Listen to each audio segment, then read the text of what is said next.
Hello दोस्तों, स्वागत है आपका आईएएस पॉइंट के यूट्यूब चैनल पे। जैसा कि आपको बहुत अच्छी तरह से पता होगा कि 4 अक्टूबर को यूपीएससी प्रीलिम्स 2 का एग्ज़ाम था। तो जो है हम लोग चलिए जीएस पेपर जो है प्रीलिम्स के जीएस पेपर को सॉल्व करते हैं। तो इस वीडियो में मैं आपको जो है 25 क्वेश्चंस के बारे में बताने वाला हूँ। 25 क्वेश्चंस के आपके आंसर क्या हैं मैं ये बताने वाला हूँ आपको। तो आप लोग जो है वीडियो को पूरा देखिएगा और आप लोग जो है इस पीडीएफ को हमारे टेलीग्राम चैनल से, हमारे यूट्यूब नहीं, हमारे टेलीग्राम चैनल, व्हाट्सएप ग्रुप और भी जो है फेसबुक, इन सब जगहों से प्राप्त कर सकते हैं। तो जो है ये पीडीएफ आपको वहाँ सब अवेलेबल मिल जाएंगी। तो आज जो है हम लोग इसी क्वेश्चंस के बारे में बात करेंगे कि यूपीएससी जीएस में जो है कौन से क्वेश्चंस कितना सही हैं, आपने जो क्वेश्चंस किए हैं वो आपके कितने सही हो सकते हैं। तो आपको 4 पार्ट में पूरी 100 क्वेश्चंस के आंसर मिलेंगे। तो चलिए हम लोग आज का पहला क्वेश्चंस देखते हैं। जो है इस वीडियो का पहला क्वेश्चंस यूपीएससी के 2020 के पहले क्वेश्चंस को हम लोग देखते हैं। तो बिना देर किए चलिए देखते हैं। हमारा पहला क्वेश्चंस है, भारत के सांस्कृतिक इतिहास के संदर्भ में निम्नलिखित युग्मों पर विचार कीजिए। तो पहला है परिव्राजक, परित्यागी व भ्रमणकारी, ठीक है। और हो गया हमारा जो है दूसरा, तो दूसरा है इसमें श्रमण, यानी कि उच्च पद प्राप्त पुजारी, जिसको श्रमण कहते हैं। तीसरा है उपासक, बौद्ध का साधारण उपगामी। तो इसमें से कौन सा विकल्प हमारा सही होगा? हमारा केवल एक, मतलब ये सही है कि ये सही है कि ये सही है, या फिर हो सकता है तीनों सही हो। तो देखते हैं हमारे ऑप्शन में क्या है। हमारे ऑप्शन में है केवल 1 और 2, केवल 1 और 3, केवल 2 और 3, 1, 2 और 3। मतलब कि हमारा जो है, क्योंकि ये भी सही है, ये भी सही है और ये भी सही है, तो हमारा कौन सा विकल्प सही होगा दोस्तों? हमारा डी नंबर वाला ऑप्शन सही होगा। हमारा डी नंबर वाला जो ऑप्शन है वो इसमें एकदम करेक्ट है। तो जिनका डी वाला ऑप्शन सही होगा उनका ये क्वेश्चन सही है, ठीक है। अब आगे देखते हैं हम दूसरे क्वेश्चंस को। देखिए ये वीडियो मैं थोड़ा जल्दी बना रहा हूँ क्योंकि 25 क्वेश्चन हैं, आपको सॉल्व कराने में काफ़ी टाइम लगेगा। एक्सप्लेन तो बाद में भी हो जाएगा, एक्सप्लेन तो इतने दिनों से होता रहा है। तो बस आज ये एक आंसर की टाइप का है आपका। तो देखते हैं दूसरा है, भारतीय हाथियों के संदर्भ में निम्नलिखित कथनों पर विचार कीजिए। पहला है, हाथियों का समूह का नेतृत्व मादा करती है। दूसरा है, हाथी का अधिकतम गर्भावधि 22 माह तक हो सकती है। सामान्यतः हाथी में 40 वर्ष की आयु तक ही बच्चे पैदा करने की क्षमता होती है, मतलब एक हाथी 40 वर्ष आयु तक के बच्चे को पैदा कर सकती है। और तीसरा है जो है, चौथा है हमारा, भारत के राज्यों में हाथियों की सर्वाधिक जीव संख्या केरल में है। तो कौन सा ऑप्शन इसमें सही है दोस्तों? यहाँ पे हमारा कौन सा विकल्प सही होना चाहिए? देखिए यहाँ पे जो है हमारा सही है, एक तो कथन नंबर 2 और यहाँ पे कथन नंबर 4। तो कथन नंबर 2 और 4 कौन सा ये सही है? हमारा कथन नंबर 2 और 4, मतलब कि ऑप्शन नंबर बी हमारा जो है सही है। कौन सा ऑप्शन सही है? ऑप्शन नंबर बी हमारा एकदम करेक्ट आंसर है। तो ऑप्शन नंबर बी जिसका सही होगा उसका क्वेश्चन नंबर 2 सही है। अब आगे देखते हैं, हम लोग तीसरे क्वेश्चन पे नजर डालते हैं। तीसरा क्वेश्चन है, निम्नलिखित में से कौन सा संरक्षित क्षेत्र कावेरी बेसिन में स्थित है? मतलब कि कौन सा संरक्षित क्षेत्र जो है वो कावेरी बेसिन में स्थित है। तो देखते हैं, कथन है हमारा नागरहोले राष्ट्रीय उद्यान, दूसरा है पापीकोंडा राष्ट्रीय उद्यान, तीसरा ऑप्शन है सत्यमंगलम बाघ आरक्षित क्षेत्र, चौथा ऑप्शन है वायनाड, जहाँ के राहुल गांधी सांसद हैं, वायनाड वन्य जीव अभ्यारण्य, वायनाड केरल में है, ठीक है। तो जो है हमारा जो है इसमें से कौन सा ऑप्शन सही है? इसमें से हमारा केवल 1 और 2, केवल 3 और 4, केवल 1, 3 और 4, 1, 2, 3, 4, मतलब सारे। तो इसमें से हमारा जो है दोस्तों बी वाला ऑप्शन सही है, 3 और 4, यानी कि हमारा जो है ये 3 और 4 हमारा जो है यहाँ पे 3 और 4 ये हमारे सही हैं। जो है सत्यमंगलम बाघ आरक्षित क्षेत्र है और वायनाड वन्यजीव अभ्यारण्य है, ठीक है। तो अब देखते हैं हम लोग चौथा क्वेश्चन देखते हैं। तो चौथा क्वेश्चन हमारा क्या है? चौथा क्वेश्चन हमारा होना चाहिए जो है, यहाँ पे देख लेते हैं, हम लोग थोड़ा सा जूम कर लेते हैं ताकि आप लोगों को सही से दिखे। यहाँ पे दिया हुआ है हमारा जो है, भारत की जैव विविधता के संदर्भ में frogmouth, coppersmith, barbet grey chinned, ये सॉरी कट गया है, white throated, redstart क्या है? मतलब कि ये जो है frogmouth, coppersmith, barbet grey chinned, minivet, white, throated, redstart क्या है? तो ये क्या है? यहाँ पे पक्षी है, प्राइमेट है, सरीसृप है, उभयचर है। तो इसमें से क्या है ये? तो इसमें से ये एक पक्षी है। क्या है? एक पक्षी है। तो यहाँ पे हमारा जो है दोस्तों 1 नंबर वाला ऑप्शन एकदम करेक्ट है। ठीक है, अब देखते हैं हम लोग जो है 5वां क्वेश्चन। तो हमारा 5वां क्वेश्चन क्या होना चाहिए? हमारा 5वां क्वेश्चन है, यहाँ पे देख लेते हैं। हमारा 5वां क्वेश्चन है भारतीय अनूपमृग 12 सिंहा। भारतीय अनूपमृग जो है 12 सिंहा, वो जो है भारतीय अनूपमृग 12 सिंहा उस उपप्रजाति जो कि पक्की भूमि पर फूलती फलती है और केवल घास भक्षी है के संरक्षण के लिए निम्नलिखित में से कौन सा संरक्षित क्षेत्र प्रसिद्ध है? तो यहाँ पे हमारा जो है एक कान्हा राष्ट्रीय उद्यान, बी मानस राष्ट्रीय उद्यान, सी मधुमलाई वन्य अभ्यारण्य, ताल छप्पर वन्य जीव अभ्यारण्य। तो इसमें से कौन सा ऑप्शन हमारा सही होना चाहिए इन चारों विकल्पों में? आप लोगों को पता हो, देखिए अगर आप लोगों को आंसर पता है तो कमेंट बॉक्स में जरूर बताइएगा कि कौन सा ऑप्शन सही है। तो कमेंट बॉक्स में अगर आपको पता है तो जरूर बताइएगा। अनूपमृग जो है उप 12 सिंहा जो पक्की भूमि पर फलती फूलती है और केवल घास भक्षी है के संरक्षण के लिए निम्नलिखित में कौन सा संरक्षित क्षेत्र प्रसिद्ध है? तो प्रसिद्ध है कान्हा राष्ट्रीय उद्यान। कौन सा? कान्हा राष्ट्रीय उद्यान जो है अनूपमृग जो है उपप्रजाति जो है अनूपमृग कान्हा राष्ट्रीय उद्यान के लिए प्रसिद्ध है। ठीक है, हमारा 6 नंबर का क्वेश्चन क्या है? कहता है हमारा 6 नंबर का क्वेश्चन जो है, हमारा 6वां क्वेश्चन है दोस्तों, देख लेते हैं। इस्पात स्लैंग निम्नलिखित में से किसके लिए सामग्री हो सकता है? पहला, आधार सड़क के निर्माण के लिए, बी वाला कृषि मृदा के सुधार के लिए, सी वाला सीमेंट के उत्पादन के लिए, और जो है इसमें से मतलब ये जो है इस्पात स्लैग निम्नलिखित में कौन सी सामग्री के लिए हो सकता है? तो कौन सी है आपको बताना है, किसमें कौन कौन सी सामग्री हो सकती है। अगर आपको पता है तो कमेंट बॉक्स में ज़रूर बताइएगा। तो यहाँ पे हमारा विकल्प है केवल 1 और 2, यानी कि सड़क आधार के निर्माण के लिए। तो ये ऑप्शन जो है हमारा गलत है। बी वाला देखते हैं, 2 और 3। तो बी वाला ऑप्शन हमारा क्या है? बी वाले में देखते हैं 2 और 3, तो कृषि मृदा के सुधार के लिए जो है और सीमेंट के उत्पादन के लिए, तो ये भी हमारा गलत है। सी वाला देखते हैं, तो सी वाला ऑप्शन जो है हमारा करेक्ट है, यानी कि सी वाला ऑप्शन जो है दोस्तों वो हमारा सही है, यानी कि 1 और 3 जो इसमें है वो सही है। तो सी वाला ऑप्शन जिसने लगाया होगा टिक, उसका जो है सी वाला ऑप्शन एकदम करेक्ट है। तो अब देखते हैं हम लोग 7वें नंबर के क्वेश्चन पे नज़र डालते हैं। तो 7वें नंबर का क्वेश्चन क्या कहता है हमारा, देख लेते हैं। तो यहाँ पे दिया हुआ है निम्नलिखित में से कौन से सर्वाधिक संभावनीय स्थान है जहां कस्तूरी मृग अपने प्राकृतिक आवास में मिल सकता है? तो हमारा है अस्क कोट वन्यजीव अभ्यारण्य, दूसरा है गायत्री राष्ट्रीय उद्यान, तीसरा है किशुनपुर वन्यजीव अभ्यारण्य, चौथा है मानस राष्ट्रीय उद्यान। इसमें से कौन कौन सा हमारा कथन सही हो सकता है दोस्तों? इसमें से हमारा कौन कौन सा कथन सही हो सकता है? तो इसमें से हमारा सही है डी वाला ऑप्शन। कौन सा ऑप्शन सही है? डी वाला। 1 और 4 जिन लोगों ने डी वाला ऑप्शन पे टिक लगाया है उनका डी वाला ऑप्शन सही है। ठीक है, अब देखते हैं हम लोग 8वें नंबर के क्वेश्चंस पे नजर डालते हैं। तो हमारा 8वें नंबर का क्वेश्चन क्या कह रहा है? ग्रामीण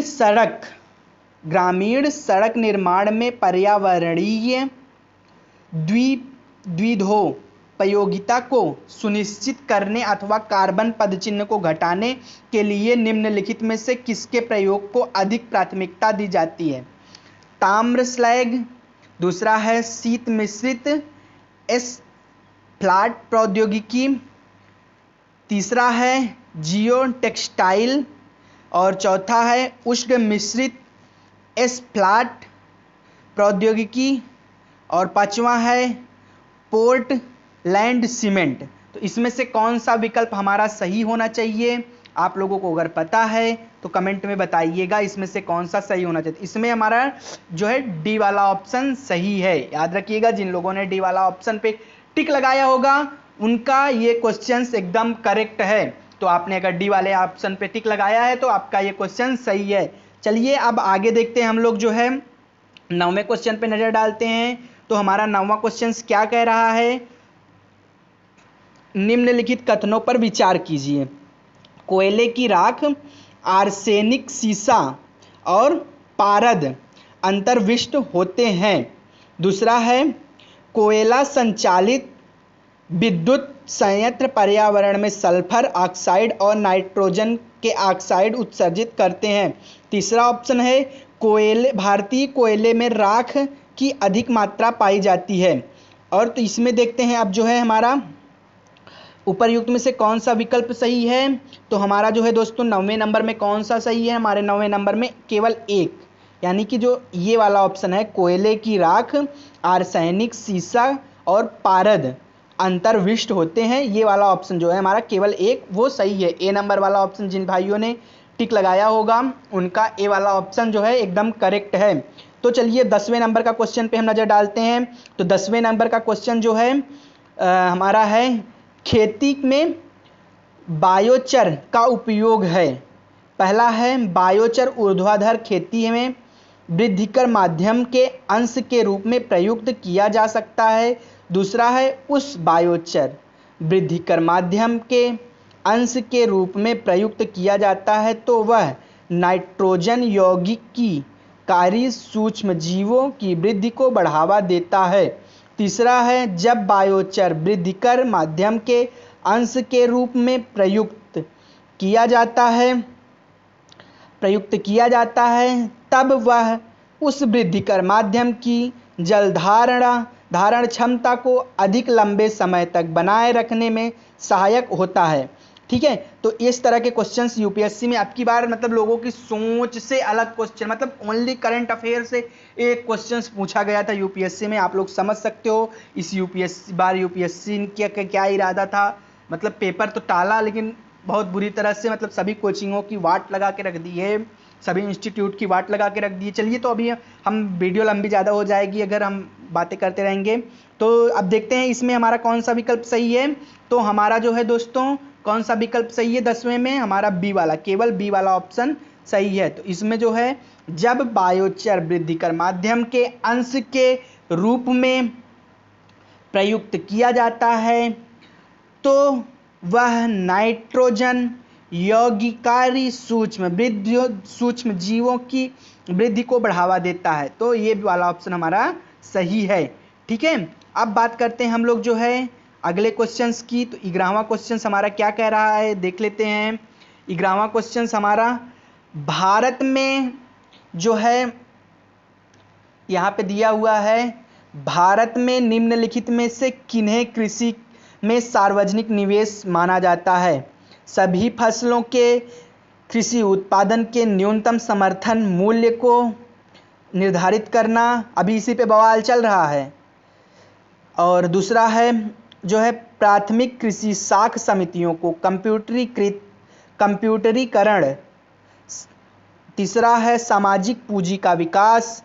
चौथा है कृषकों को निःशुल्क बिजली की आपूर्ति। पांचवा है बैंकिंग प्रणाली द्वारा कृषि ऋण की माफी। छठवां है सरकारों द्वारा शीतागार सुविधाओं को स्थापित करना। तो इसमें से हमारा जो है सार्वजनिक निवेश माना जाता है किसको? तो इसमें हमारा कौन सा ऑप्शन सही होगा 11वें नंबर में? तो 11वें नंबर में हमारा सही है डी नंबर वाला ऑप्शन। मतलब कि 1 2 3 4 5 6 ये सारे ऑप्शन जो हैं, ये सारे कथन जो दिए गए हैं, ये हमारे सारे कथन यहाँ पे सही हैं। ठीक है ना। अब 12वें नंबर का क्वेश्चन हम देखते हैं। तो 12वें नंबर का क्वेश्चन हमारा क्या कह रहा है देख लेते हैं। भारत में फर्म की ब्याज व्याप्ति अनुपात पद का क्या महत्व है?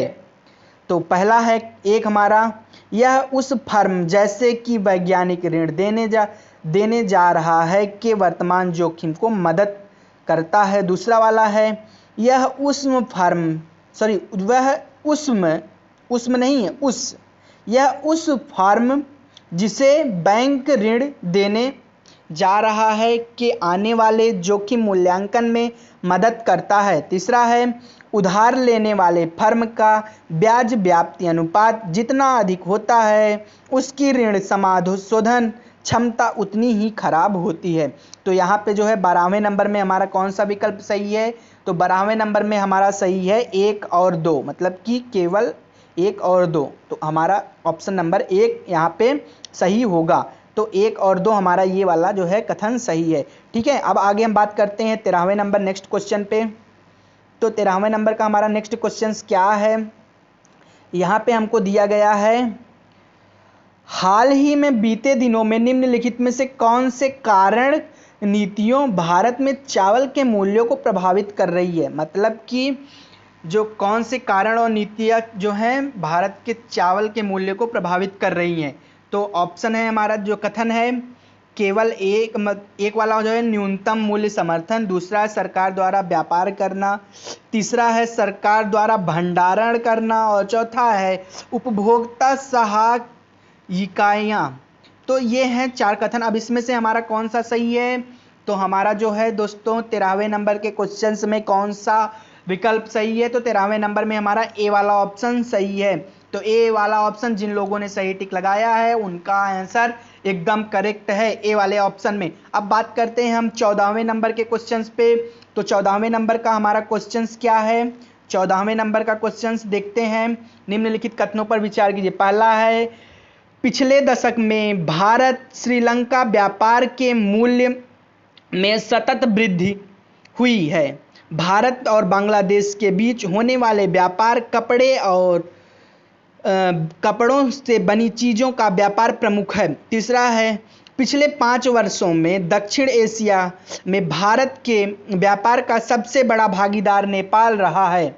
तो इसमें जो है कौन सा विकल्प हमारा सही हो सकता है? इसमें से कौन सा कथन सही है? अगर आपको पता है तो कमेंट बॉक्स में बताना मत भूलिएगा एकदम से। अगर आपको पता है तो कमेंट बॉक्स में ज़रूर बताइएगा कि इसमें से हमारा जो है कौन सा विकल्प सही हो सकता है। हमारा 14वें नंबर में कौन सा विकल्प सही हो सकता है, आप लोग कमेंट बॉक्स में ज़रूर बताइएगा। तो इसमें हमारा डी वाला ऑप्शन सही है। डी वाला ऑप्शन जो है हमारा सही है 1, 2 और 3, मतलब कि तीनों कथन हमारे वो सही हैं। ठीक है, तो अगर आपको पीडीएफ प्राप्त करनी है तो ये जो नंबर दिख रहा है इस नंबर पे आप जो है मैसेज करिए हेलो IAS पॉइंट, आपको तुरंत एक ग्रुप का लिंक प्राप्त होगा। आप लिंक से ग्रुप में जुड़ सकते हैं, वहाँ पे आपको ग्रुप में पीडीएफ प्राप्त हो जाएगी। ठीक है, अब 15वें क्वेश्चन पे हम नज़र डालते हैं। तो हमारा 15वां क्वेश्चन है निम्नलिखित में से किस समूह के सभी 4 देश G20 के सदस्य हैं? तो पहला है अर्जेंटीना, मैक्सिको, दक्षिण अफ्रीका और तुर्की, दूसरा है ऑस्ट्रेलिया, कनाडा, मलेशिया और न्यूजीलैंड, तीसरा है ब्राज़ील, ईरान, सऊदी अरब और वियतनाम, और डी वाला ऑप्शन हमारा है इंडोनेशिया, जापान, सिंगापुर और दक्षिण कोरिया। तो इस प्रकार हमारे ये जो है कथन है, तो सॉरी ऑप्शन है, इस ऑप्शन में कौन सा सही है आपको बताना है। आपको अगर पता है तो कमेंट बॉक्स में बताइएगा। तो इसमें हमारा G20 के सभी 4 देशों के सदस्य हैं, तो अर्जेंटीना, मैक्सिको, दक्षिण अफ्रीका और तुर्की। 1 नंबर वाला ऑप्शन हमारा ऑप्शन नंबर ए यहाँ पे एकदम करेक्ट है। अब देखते हैं हम 16वें नंबर के क्वेश्चंस पे। तो 16वें नंबर का क्वेश्चन हमारा क्या कह रहा है? 16वें नंबर का क्वेश्चन हमारा कह रहा है कि किसान क्रेडिट कार्ड योजना के अंतर्गत निम्नलिखित में से किन किन उद्देश्यों के कृषकों को अल्पकालीन ऋण समर्थन उपलब्ध कराया जाता है। तो पहला हमारा कथन क्या है? तो पहला हमारा कथन है फर्म परिसंपत्ति के रखरखाव हेतु कृषिशील पूंजी के लिए, दूसरा है कंबाइन कटाई मशीनों, ट्रैक्टरों एवं मिनी ट्रकों के क्रय के लिए, तीसरा है फार्म परिवारों की उपभोग आवश्यकताओं के लिए, चौथा है फसल कटाई के बाद के खर्चों के लिए, पांचवा है परिवार के लिए घर निर्माण अथवा गांव के शीतगार सुविधा की स्थापना के लिए। तो यहाँ पे हमारे 4 जो है ये कथन हैं। अब इन कथन में हमारे कौन से विकल्प सही हैं ये आपको कमेंट बॉक्स में बताना है कि हमारे जो हैं 16वें नंबर के क्वेश्चंस में कौन सा विकल्प सही है। तो 16वें नंबर के क्वेश्चंस में हमारा दोस्तों बी वाला ऑप्शन 1, 3 और 4 वो एकदम करेक्ट है। ठीक है, अब बात करते हैं हम जो है 17वें नंबर के क्वेश्चंस पे अपने। तो निम्नलिखित में से कथनों पर विचार कीजिए कि खाद्य वस्तुओं का उपभोक्ता मूल्य सूचकांक उनके थोक मूल्य सूचकांक में दिए गए भार से अधिक है। दूसरा है वीपीआई सेवाओं के मूल्यों में होने वाले परिवर्तनों को नहीं पकड़ता जैसे कि सीपीआई करता है। और तीसरा है हमारा, तो तीसरा है भारतीय रिजर्व बैंक ने अब मुद्रास्फीति के मुख्य मान हेतु तथा प्रमुख नीतिगत दरों के निर्धारण और परिवर्तन हेतु वीपीआई को अपना लिया है। तो इसमें हमारा कौन सा ऑप्शन सही होगा? केवल एक और दो, केवल 2, केवल 3, 1, 2, 3, मतलब कि तीनों ऑप्शन। तो 17वें नंबर के क्वेश्चंस में हमारा सही होगा बी वाला ऑप्शन। कौन सा ऑप्शन? बी वाला ऑप्शन, केवल 2 हमारा सही है। वीपीआई सेवाओं के मूल्यों में होने वाले परिवर्तनों को नहीं पकड़ता जैसे कि सीपीआई। तो ये वाला ऑप्शन हमारा सही है। ठीक है, अब बात करते हैं हम हम बात करते हैं 19वें नंबर के क्वेश्चंस पे। ठीक है, तो 19वें नंबर का हमारा क्वेश्चंस क्या कर रहा है? 19वें नंबर का क्वेश्चन हमारा है निम्नलिखित कथनों पर विचार किए। 2 कथन दिए हुए हैं, तो यहाँ पे हम लोग देख लेते हैं, विचार कर लेते हैं इन कथनों पे। तो यहाँ पे दिया हुआ सभी अनाजों, दालों एवं तिलहनों का न्यूनतम समर्थन मूल्य एमएसपी तथा प्रापड़ खरीद भारत के किसी भी राज्य केंद्र शासित प्रदेश में जो है असीमित है। यूटी मतलब यूनियन टेरिटरी। ठीक है, तो अब दूसरा ऑप्शन हमारा क्या, दूसरा कथन क्या है? अनाजों में एवं दालों को एमएसपी किसी भी केंद्र राज्य शासित प्रदेशों के उच्च स्तर पर निर्धारित किया जाता है जिस स्तर पर बाजार मूल्य सभी नहीं पहुंच पाती हैं। तो यहाँ पे देखते हैं हमारा क्या कौन सा ऑप्शन यहाँ पे सही होना चाहिए। तो यहाँ पे हमारा कौन सा ऑप्शन सही होगा दोस्तों? अगर आपको पता है तो कमेंट बॉक्स में बताइएगा कि जो है हमारा यहाँ पे जो है 19वें नंबर के क्वेश्चंस में हमारा कौन सा ऑप्शन सही होना चाहिए।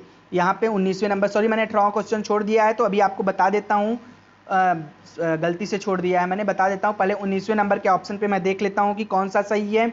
तो 19वें नंबर के ऑप्शन में हमारा सी वाला सही है। 1 और 2 दोनों, ये दोनों कथन सही है हमारे। चलिए अब 18वां नंबर का क्वेश्चन है, बाई मिस्टेक छूट गया है, तो क्वेश्चन छूटना नहीं चाहिए, इसलिए मैं क्वेश्चंस के बारे में आपको बता देता हूँ फिर से इसको। हाँ, युग्म दिए हैं हमारे, नदी में जाकर मिलती है, नदी दिए हैं, मेकोंग कहाँ मिलती है? अंडमान सागर में, थेम्स आयरिश सागर में, वोल्गा कैस्पियन सागर में और जम्बेजी हिंद महासागर में। तो ये 18वां नंबर का क्वेश्चन, इसमें से कौन सा कथन सही है? तो इसमें से जो है 3 और 4, जो वोल्गा नदी है वो कैस्पियन सागर में मिलती है, चौथा जो है जम्बेजी नदी जो हिंद महासागर में मिलती है। ठीक है, तो ये 3 और 4 सी नंबर वाला ऑप्शन जो है हमारा, यहाँ पे सी नंबर वाला ऑप्शन हमारा एकदम करेक्ट है। ठीक है, अब बात करते हैं हम लोग जो है 20 क्वेश्चन, 20वें क्वेश्चन पे, 20वें नंबर के क्वेश्चन पे हम लोग बात करते हैं। भारतीय अर्थव्यवस्था के संदर्भ में निम्नलिखित कथनों पर विचार कीजिए। तो पहला है वाणिज्यिक पत्र, जो है वाणिज्यिक पत्र अल्पकालीन प्रतिभूति रहित वचन पत्र है। दूसरा है जमा प्रमाण पत्र, भारतीय रिजर्व बैंक द्वारा किसी निगम को निर्गत किया जाने वाला दीर्घकालीन प्रपत्र। सी वाला हमारा है शीघ्रावधि द्रव्य के अंतर बैंक लेन देनों के लिए प्रयुक्त अल्प अवधि का वित्त है। और चौथा है शून्य कूपन ब्रांड अनुसूचित और व्यापारिक बैंकों द्वारा जो है निगमों को निर्गत किए जाने वाले ब्याज रहित अल्पकालीन ब्रांड। और जो है हमारा, अब इसमें से कौन सा कथन सही है हमारा? तो इसमें से अब देख लेते हैं हमारा सा कौन सा कथन सही है दोस्तों। इसमें हमारा जो है सी नंबर वाला ऑप्शन सही है, 1 और 3, यानी कि 1 और 3 हमारा जो है सी वाला ऑप्शन, ये और ये वाले हमारे जो हैं सही हैं, बाकी गलत हैं। ठीक है, अब बात करते हैं हम लोग जो है नेक्स्ट क्वेश्चन पे। तो नेक्स्ट क्वेश्चन हमारा 21 है। 21 क्वेश्चंस को देख लेते हैं हम लोग। यदि किसी पौधे की विशिष्ट जाति को वन्य जीव सुरक्षा अधिनियम 1972 की सूची में रखा गया है तो इसका तात्पर्य क्या है? मतलब अगर किसी जाति को वन्य जीव जो सूचना अधिनियम अनुसूची में रखा गया है तो उसका तात्पर्य क्या है, तो आपको बताना है कि उसका तात्पर्य क्या है। तो उस पौधे की खेती करने के लिए लाइसेंस की आवश्यकता होगी, ऐसे पौधे की खेती किसी भी परिस्थिति में नहीं हो सकती है। सी वाला यह आनुवांशिकतः रूपांतरित फसली पौधा है, और डी वाला ऐसा पौधा आक्रामक होता है जो परितंत्र के लिए हानिकारक होता है। तो जो है हमारा 21वें नंबर में सही होगा दोस्तों। 21वें नंबर में हमारा सही है बी, ऐसे पौधों की खेती किसी भी परिस्थिति में नहीं हो सकती। यहाँ पे हमारा बी वाला ऑप्शन जो है सही है। ठीक है, अब बात करते हैं हम लोग जो है 22वें नंबर के क्वेश्चंस पे। तो 22वें नंबर का क्वेश्चन है, प्राचीन भारतीय गुप्त राजवंश के संदर्भ में निम्नलिखित राजवंश के समय में संदर्भ में नगर घंटाशाला का दूरा और चौल किस से विख्यात हैं? विदेशी व्यापार करने वाले बंदरगाह, शक्तिशाली राज्यों की राजधानियां, और सी वाला है उत्कृष्ट प्रस्तर कला और स्थापत्य से संबंधित स्थान, बौद्ध धर्म के महत्वपूर्ण तीर्थस्थल। तो इसमें जो है प्राचीन प्रमुख गुप्त राजवंश के समय के संदर्भ में घंटाशाला, कंदूरा और चौल किसके लिए विख्यात हैं? तो वो विख्यात हैं बौद्ध के महत्वपूर्ण तीर्थस्थल के लिए। किसके लिए? बौद्ध के महत्वपूर्ण तीर्थस्थल के लिए वो विख्यात हैं। ठीक है, अब बात करते हैं हम लोग जो है 23वें नंबर में। तो 23वें नंबर का हमारा है कृषि में शून्य जुताई का लाभ, जुताई का क्या लाभ है? तो पहला है पिछली फसल के अवशेषों को जलाए बिना गेहूं की बुआई संभव, और दूसरा है चावल की नई पौधे के नर्सरी बनाए बिना धान के बीजों को नम मृदा में सीधे रोपण संभव, और तीसरा है मृदा के कार्बन पृथक्करण संभव। तो इसमें से हमारा कौन सा कथन सही है? आप लोगों को बताना है कि इसमें से हमारा जो है कौन सा कथन सही है। तो 23वें नंबर के क्वेश्चंस में हमारा दोस्तों सही है बी वाला कथन, 2 और 3। इसमें से हमारा सही है 2 और 3, यानी कि ये और ये हमारा सही है, ये वाला हमारा गलत है। ठीक है ना। अब बात करते हैं हम 24वें नंबर के क्वेश्चंस पे। तो 24वें नंबर का हमारा क्वेश्चन क्या है? भारत की जैव ईंधन की राष्ट्र नीति के अनुसार जैव ईंधन के उत्पादन के लिए निम्नलिखित में से किनका उपयोग कच्चे माल के रूप में हो सकता है? कसावा, क्षतिग्रस्त गेहूं के दाने, मूंगफली के बीज, कुथली, सड़ा आलू, चुकंदर। तो कौन सा सही हो सकता है हमारा? यहाँ पे देखते हैं विकल्प दिया है। तो यहाँ पे हमारा कौन सा ऑप्शन सही हो सकता है दोस्तों? केवल जो है 1, 2, 5 और 6, केवल 1, 3, 4, 6, केवल 2, 3, 4, 5, 1, 2, 3, 4, 5, मतलब कि जो है 24वें नंबर में हमारा कौन सा सही है? तो सी वाला सही है हमारा, 2, 3, 4, 5, ये हमारे जो हैं सही हैं। 2, 3, 4, 5 ये हमारे जो सही है, 1 और 6 रॉन्ग है। ठीक है ना। अब 25वें नंबर के क्वेश्चन को हम लोग देख लेते हैं। तो 25वें नंबर का क्वेश्चन है, निम्नलिखित में से कौन सा कथन कार्बन के सामाजिक मूल्य पद का सर्वोत्तम रूप में वर्णन करता है? आर्थिक मूल्य के रूप में यह निम्नलिखित में से किसका माप है? तो कथन है हमारा, प्रदत्त वर्ष में 1 टन यानी कि CO2 के उत्सर्जन से होने वाले दीर्घकालीन क्षति। और बी वाला है कथन हमारा, तो बी वाला है हमारा, देखते हैं। तो किसी देश की जीवाश्म ईंधनों की आवश्यकता जिन्हें जलाकर देश अपने नागरिकों को वस्तुएं और सेवाएं प्रदान करता है। सी वाला है, किसी जलवायु शरणार्थी द्वारा किसी नए स्थान के प्रति अनुकूलित होने हेतु किए गए प्रयास। और डी वाला है पृथ्वी ग्रह पर किसी व्यक्ति विशेष द्वारा अंशदत्त कार्बन पदचिन्ह। तो यहाँ पे जो है हमारा कौन सा ऑप्शन सही है, तो यहाँ पे जो है हमारा इसमें से कौन सा ऑप्शन सही हो सकता है दोस्तों, आपको अगर पता है तो यहाँ पे बताइए कि हमारा 25वें में कौन सा सही है। तो 25वें में हमारा सही है प्रदत्त वर्ष में 1 टन CO2 के उत्सर्जन में होने वाले दीर्घकालीन क्षति। तो ये हाँ जो है हमारा ए नंबर वाला ऑप्शन एकदम करेक्ट है। ठीक है, तो इस प्रकार हम लोगों ने 25 क्वेश्चंस जो है सॉल्व कर लिए। अभी बस थोड़ी ही देर में जो है आपको नेक्स्ट पार्ट मिलने वाली है वीडियो। तो आप जो है इस वीडियो को दबा के शेयर करिए अपने सभी दोस्तों तक जो आपके एग्जाम दिए हैं, जो नहीं दिए हैं, सभी के लिए ये वीडियो है। तो आप लोग दबा के लाइक, शेयर, कमेंट, सब्सक्राइब, आप बताइए कि कितने क्वेश्चंस आपको आते थे, ये सब एकदम बताइएगा। तो मस्त रहिए, व्यस्त रहिए और पढ़ते रहिए।